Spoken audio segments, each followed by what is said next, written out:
And guys, have you heard this name yet? Rodney Reed. He's a black man that has spent 21 years on death row in a Texas prison for a murder he says he did not commit. And in just 8 days, he's scheduled to be executed unless Texas Governor Greg Abbott listens to the growing chorus of people asking to stop it. And our Marcus Moore is on the ground in Dallas with the latest. Marcus, you know, it is very scary to think that a man could be killed in 8 days if he's actually innocent. Can you just remind us of what this case is all about?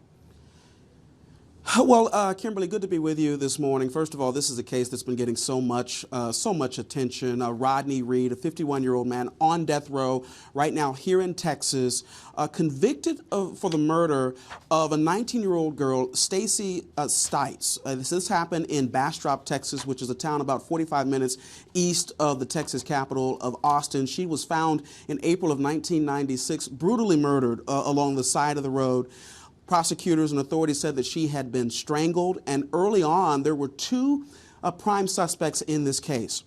Stites' fiance at the time, Jimmy Fennell, and then Rodney Reed, who is someone she was having a secret relationship with, an affair with, and Reed is the one who ended up being convicted of the murder. And if you go online right now, Kimberly, all you have to do is type in Rodney Reed and you get a plethora of pictures and articles about this story that, as you said, has been gaining in momentum in terms of attention, and the calls for Reed for his execution to either be stayed or for him to get a reprieve. And we're talking about people, celebrities, and also lawmakers on both sides of the aisle that have been calling for the governor to issue an order for there to be another look at this case.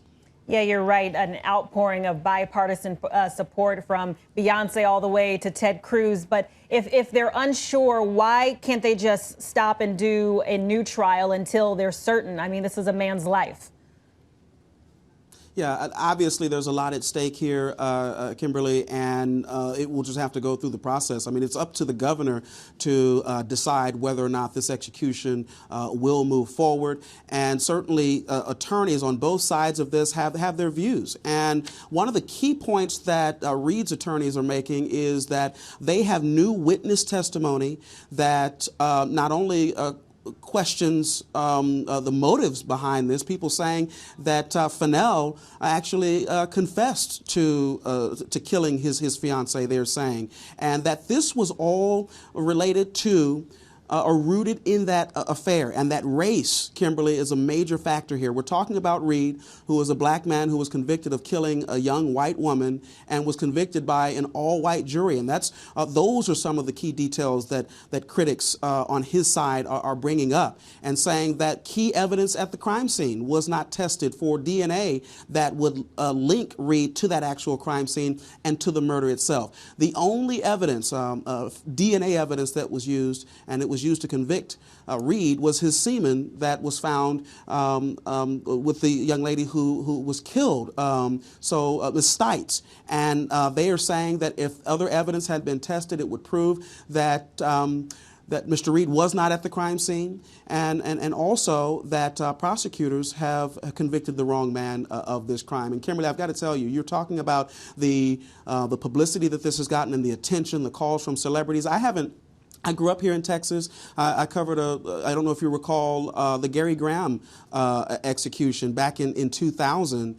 That was another case that the entire country was watching, and there were massive protests, people trying to stop that execution because they said an innocent man was on death row. And here we are again, 20 years later with this case, and we still don't know what the governor rather, will decide. And certainly we've seen a protest over the weekend in Austin, and there's another one, Kimberly, scheduled at the state capitol where people are expected to continue to implore the governor to stop this execution that's set for November 20th. Yeah, it's an urgent situation, 8 days. So, Marcus, we appreciate the updates and breaking it down for us. Good to see you.